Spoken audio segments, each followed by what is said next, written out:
Hi class, Teacher Devaney back. I am going to read a book for you today.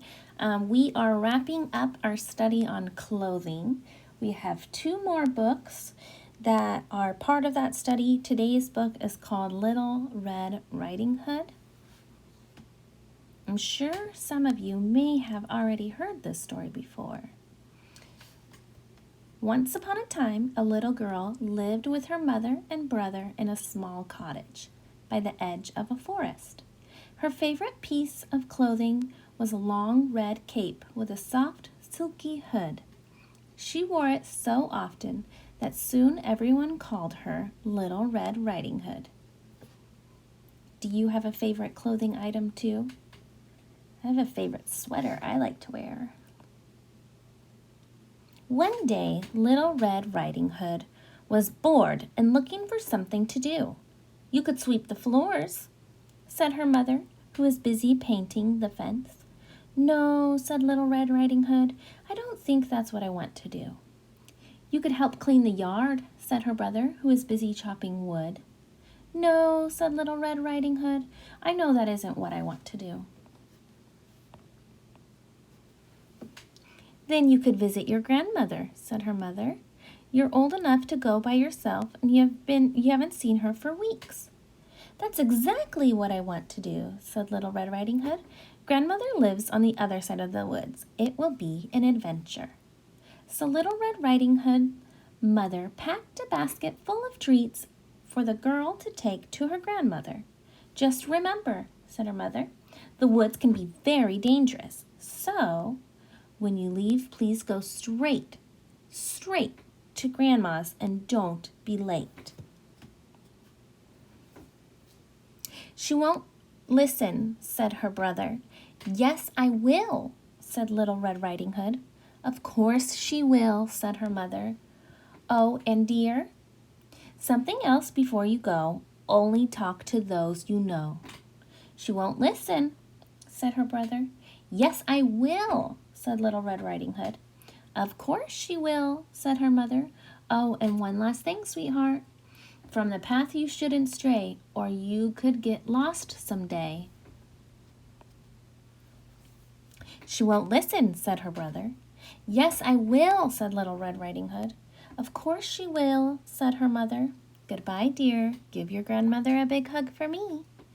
"Yes, Mother," said Little Red Riding Hood. Then she headed out the door, down the path, and into the forest.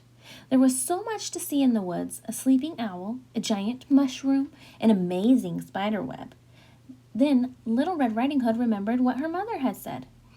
"When you leave, please go straight to Grandma's and don't be late."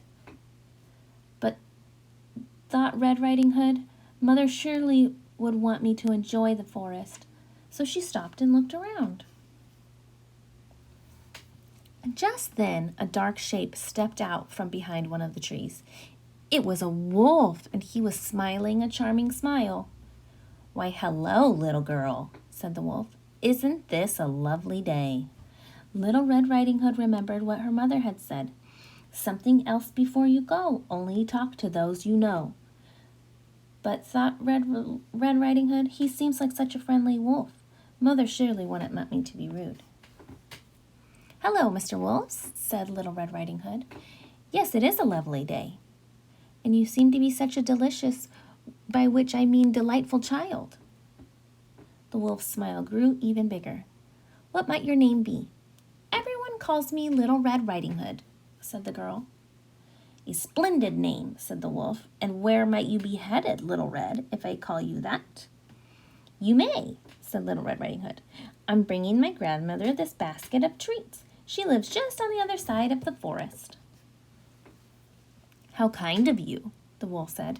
"In fact, wouldn't your grandmother like a lovely bouquet of wildflowers as well? There are some just over that hill, down by the edge of the river."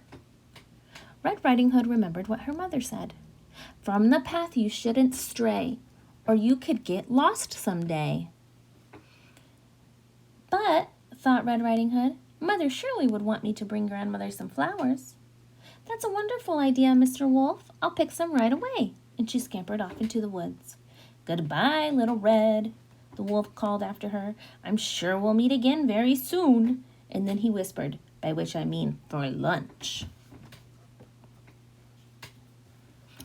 The moment Red Riding Hood disappeared, the wolf dashed down the path toward Grandmother's cottage. He tapped lightly on the door.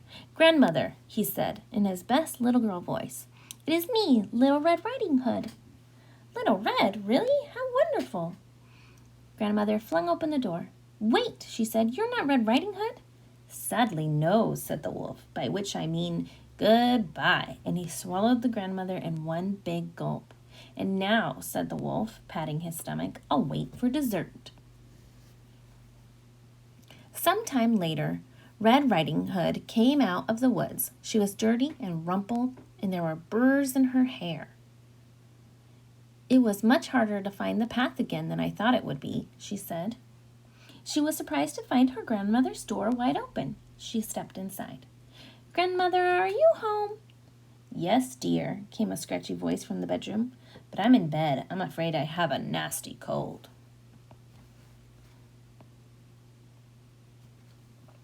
Red Riding Hood followed the voice into the bedroom.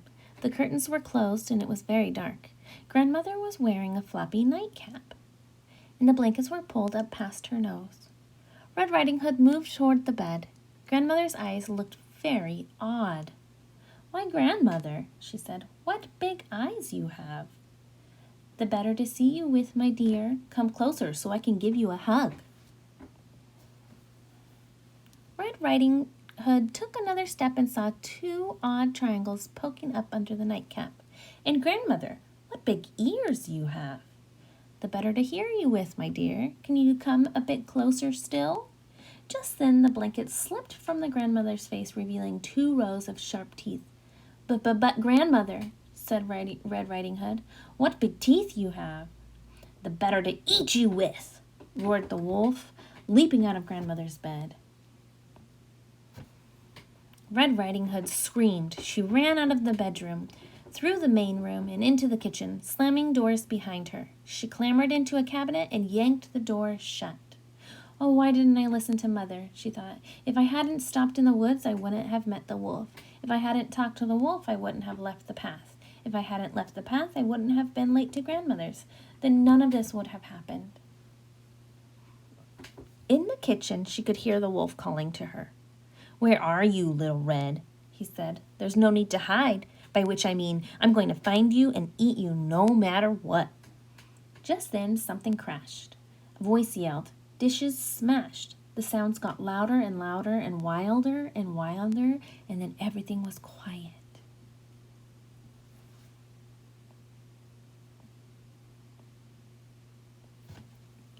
Little Red Riding Hood peeked out from the cabinet. There stood her brother, his axe in one hand. He was helping Grandmother step out of the wolf. "Thank you, dear," said Grandmother. "It was very dark in there." The brother looked at Little Red Riding Hood. "I knew you wouldn't listen." Little Red Riding Hood scrambled out of the cabinet and gave her brother a big, big hug. "You were right," she said, "but I will from now on." Then Red Riding Hood, her brother, and their grandmother all sat down together to eat the treats from the basket. Oh goodness, that story was really interesting. Red Riding Hood's very lucky that her brother was there to save her and protect her from the big bad wolf. I think the rhymes that her mother had told her were just rules to keep her safe. Sometimes it's important to remember to listen to our grown-ups when they give us rules to keep us safe so that we don't get hurt. Does anyone in your family tell you good ideas to listen to so that you don't get hurt? I know in my family we have some rules, some safety rules. For example, when we go to the store, we use walking feet only in the parking lot so that we can watch where we're going. Or when, let's see, what is another safety rule that we have? We always wear helmets. Do you have safety rules? Do you stick together with a grown-up when you go somewhere so you don't get lost? There's plenty of things that we do to try to keep safe, and it's always nice to listen when someone's trying to help us and remind us. I hope you enjoyed the book. See you in circle time.